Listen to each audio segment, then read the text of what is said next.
Venho socorro, sim. Glória.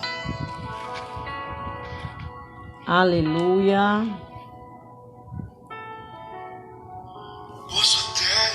Olha que hino maravilhoso. A graça e a paz a todos os meus amigos, irmãos. Glória a Deus. Hoje eu tenho uma palavra para o teu coração. Nós vamos meditar mais uma vez na palavra do Senhor, porque afinal de contas é ela que nos dá a vida. Mas olha esse louvor que eu estou ouvindo aqui. Para ser aprovado, virá e minha fé será recompensada, pois o meu Deus não falha. Oh, glória! Teu Deus não falha. Teu Deus é fiel. Ele cuida de você.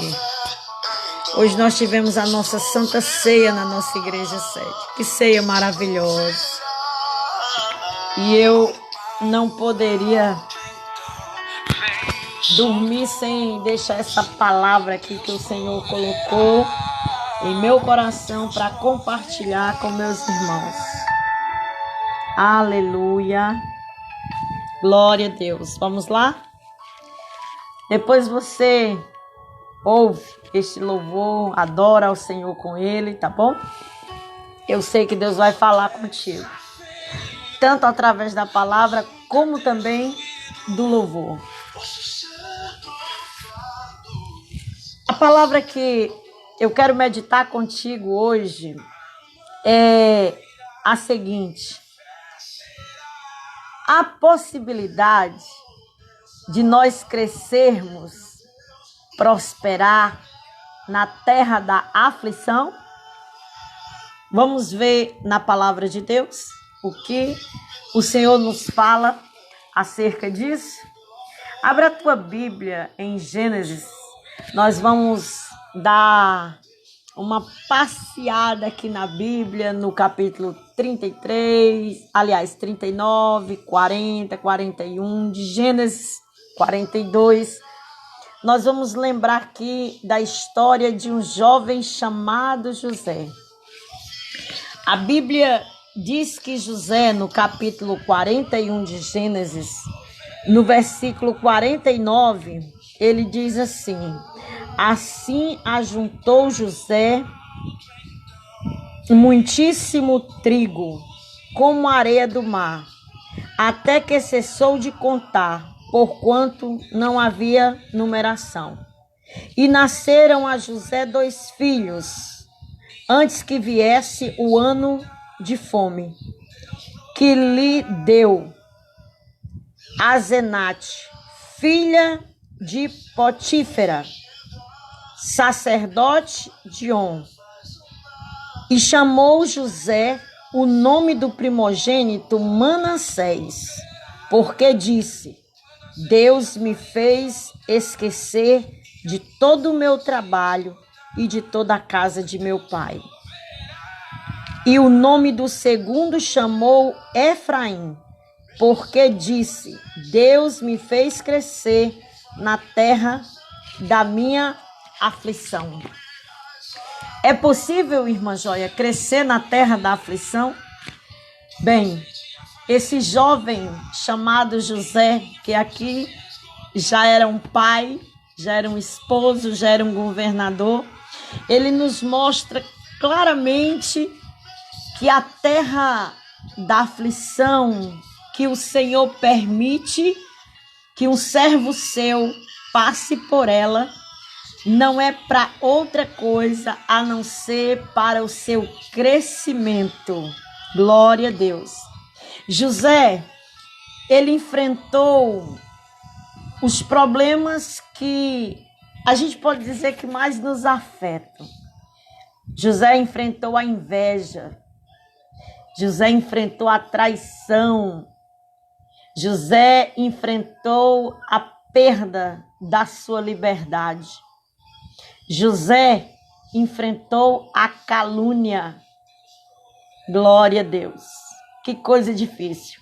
Mas veja bem, a Bíblia nos diz que em todas essas situações, José, ele foi bem sucedido. Quando José vivia na casa de seu pai, ele foi traído por seus irmãos. Ele foi vendido aos ismaelitas como escravo. E quando chegou no Egito, a Bíblia diz que Potifar compra José e leva-o escravo para sua casa. E quando José chegou na casa de Potifar, a Bíblia diz que houve uma bênção muito grande sobre a casa de Potifar. Potifar tinha tantas coisas, tantos bens, tão próspero ele estava, que José afirma para a esposa, para a mulher de Potifar, dizendo que o seu senhor não sabia nem o que ele possuía dentro da sua casa, porque tudo ele havia confiado nas mãos de José. A Bíblia diz que a mulher de Potifar levanta uma calúnia contra José e José vai preso. Potifar fica enfurecido quando a mulher dele conta o que supostamente havia acontecido e lança José no cárcere.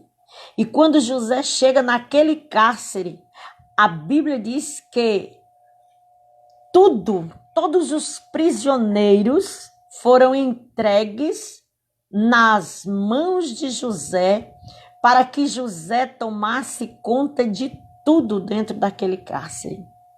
Coisa tremenda, né?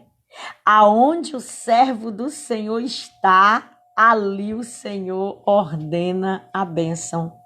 E quando José estava preso, a Bíblia conta que ele interpreta o sonho do copeiro e do padeiro de Faraó. E quando ele interpreta, a Bíblia relata que com 3 dias após, tudo que José havia dito, assim acontece. E José faz um pedido ao copeiro do rei. Ele pede para que não esqueça dele, que possa falar a respeito dele a Faraó, para que ele fosse inocentado. José tinha a fé, a esperança e a certeza que ele não ia ficar naquela prisão. E a Bíblia diz que 2 anos se passaram e o copeiro não tocou no nome de José a Faraó. Mas um belo dia o Senhor dá um sonho a Faraó. E ele acorda e vai dormir e sonha novamente. E ele fica impressionado com os sonhos, querendo saber a interpretação. E aí o copeiro lembra-se do que José havia dito para ele. E imediatamente Faraó ordena que José venha à sua presença. E quando José chega lá, José interpreta os sonhos de Faraó e ali começa a grande mudança na vida de José. A Bíblia diz que Faraó pega o seu segundo carro, ordena que José ande nas ruas do Egito e onde ele passava as pessoas eram obrigadas a reverenciar José, o novo governador do Egito. O rei tira o anel do seu dedo, entrega nas mãos de José e diz: a partir de hoje, eu só serei maior que José no trono.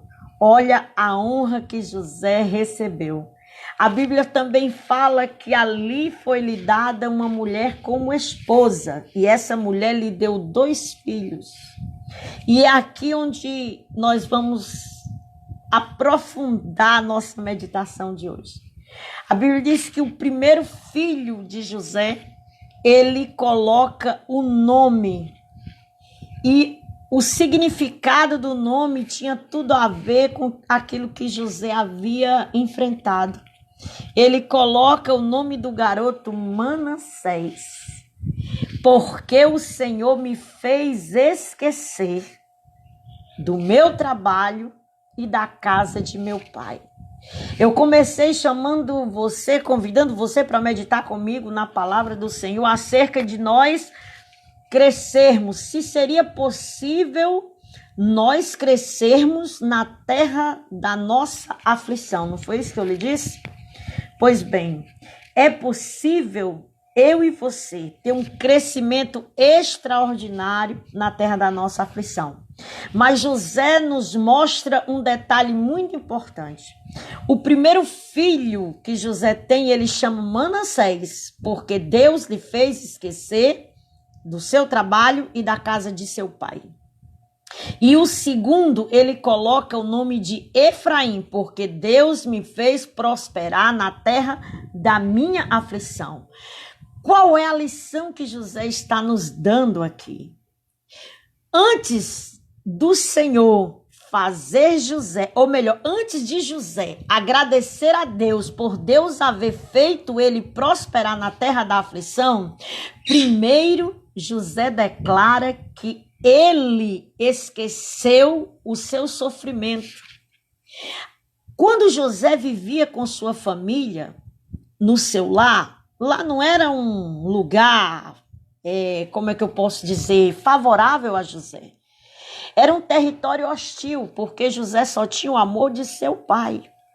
Os seus irmãos o invejavam. Está no capítulo 37, no versículo 11. Diz que os irmãos de José o invejavam porque ele tinha sonhos dados por Deus, porque ele era uma pessoa íntegra e porque ele denunciava algumas coisas erradas de seus irmãos ao seu pai.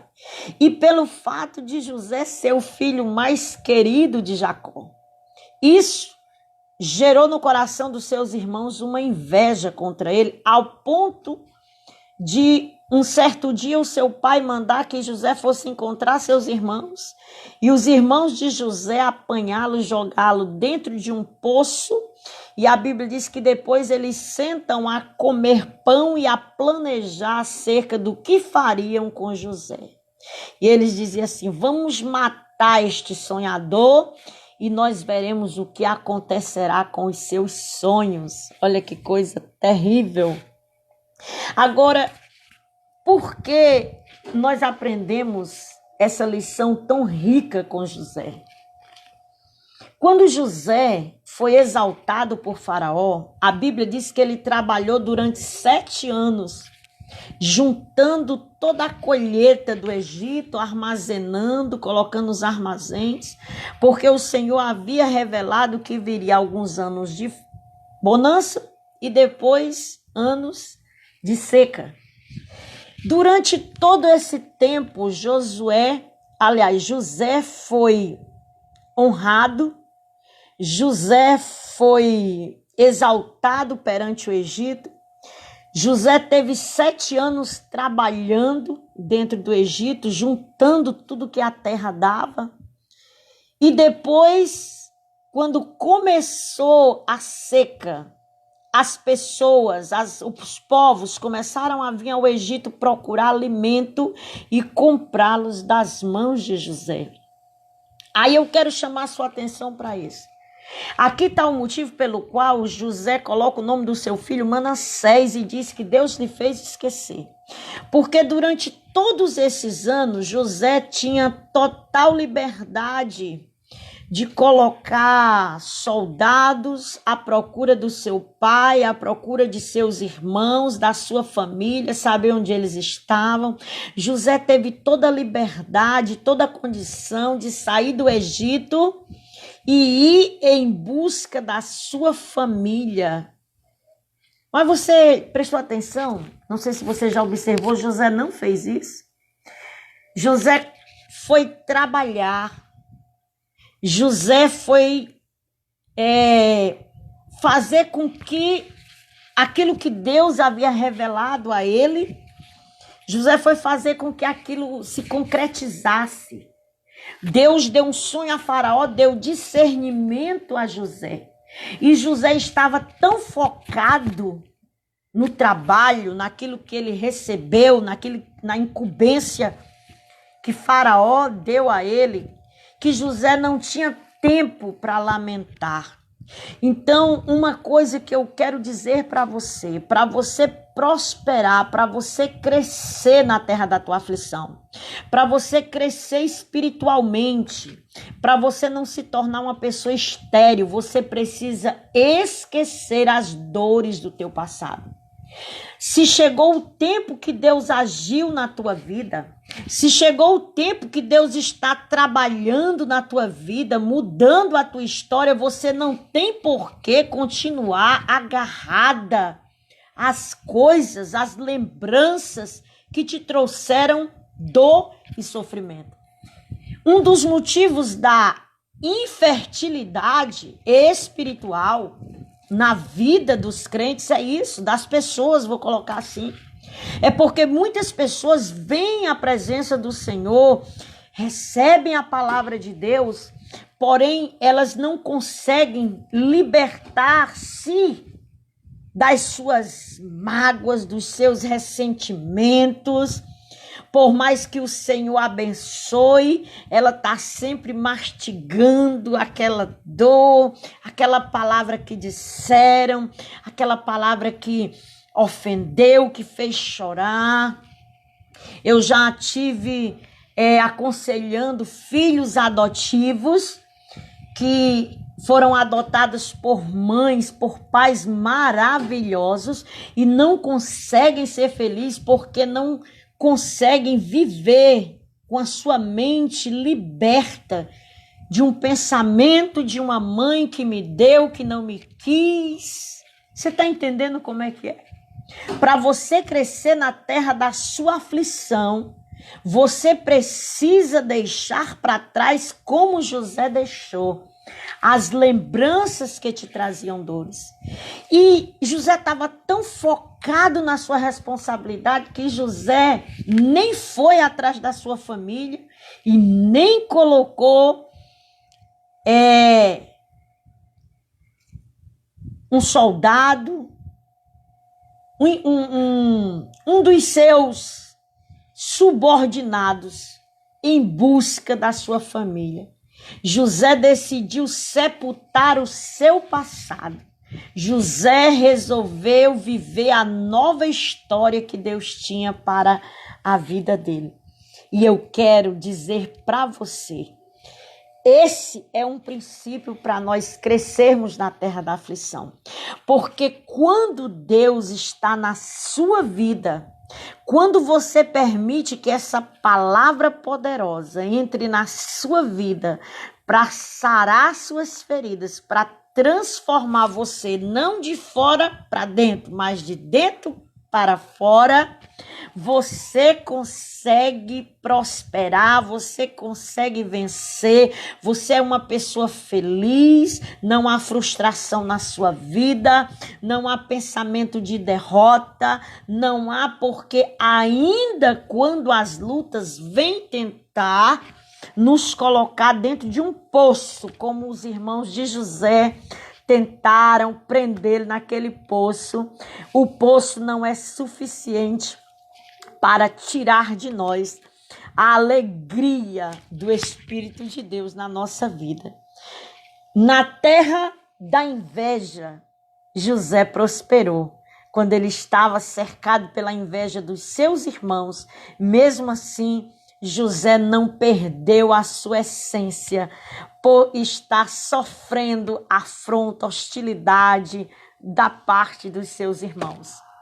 Quando José foi vendido, José escravo na terra da escravidão, ainda assim a terra da escravidão não foi capaz de destruir a força que havia em José. Porque na casa de Potifar, ele se destacou entre todos os servos que tinha naquela casa. E a unção de Deus estava sobre José dentro da casa de Potifar, dentro da terra da escravidão, porque ele era escravo. Glória seja dada ao nome do Senhor. Nada pode reter a glória de Deus que há na tua vida. Quando José vai preso no cárcere por causa da calúnia da mulher de Potifar, ainda na prisão, ainda acusado de ser de tentar abusar de uma mulher. Olha que acusação terrível. Mesmo uma acusação tão terrível não foi capaz de apagar o brilho na vida de José. Até na prisão, José foi uma bênção, porque a Bíblia diz que o carcereiro colocou tudo nas mãos de José e todos os prisioneiros, e todos respeitavam e honravam e reconheciam o valor que José tinha. Que coisa maravilhosa. Então, eu quero dizer para você, faça como José fez. É possível prosperar na terra da aflição. Agora saiba de uma coisa. Primeiro vem Manassés na nossa vida. E depois vem Efraim. Não pense que Efraim, que é a prosperidade, que é o crescimento, virá na tua vida antes que Manassés venha, porque Manassés Deus me fez esquecer do meu trabalho e da casa de meu pai, ou seja, Deus me fez esquecer da inveja, da traição, da tentativa de homicídio, Deus me fez esquecer da escravidão, Deus me fez esquecer da calúnia. Primeiro é Manassés, esquece, para que você possa crescer, para que você se torne fértil, para que você não seja uma pessoa amarga, mas para que tu sejas uma ponte, um farol para guiar vidas. Esquece daquilo que te fez do mal e cresce na terra da aflição, porque o crente em Jesus Cristo, ele é tão abençoado por Deus, ele é tão usado por Deus, que não importa se ele está dentro do poço, se ele está dentro da casa de Potifar, se ele está dentro de um cárcere ou se ele está dentro do palácio. Onde colocar você, Deus vai usar a tua vida. Onde você chegar, você será luz para o ambiente. Onde você chegar, haverá bálsamo, haverá azeite nas tuas mãos para ungir as feridas daqueles que estão ao seu redor. Receba essa palavra no teu coração e não esquece, primeiro é Manassés e depois virá Efraim, a resposta de Deus e a mudança de Deus sobre a tua vida. Um abraço, fica com essa palavra no teu coração e que o Senhor te abençoe rica e poderosamente. Amém?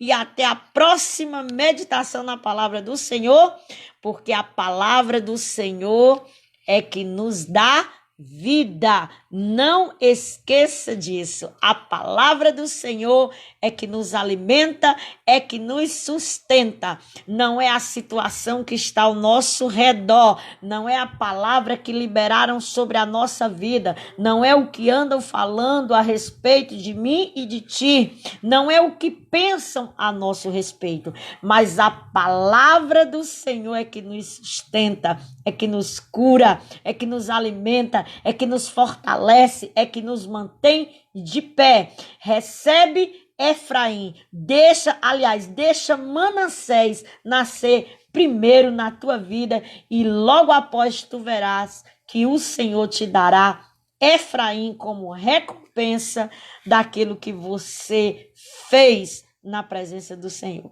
A paz do Senhor a todos e um cheiro no coração.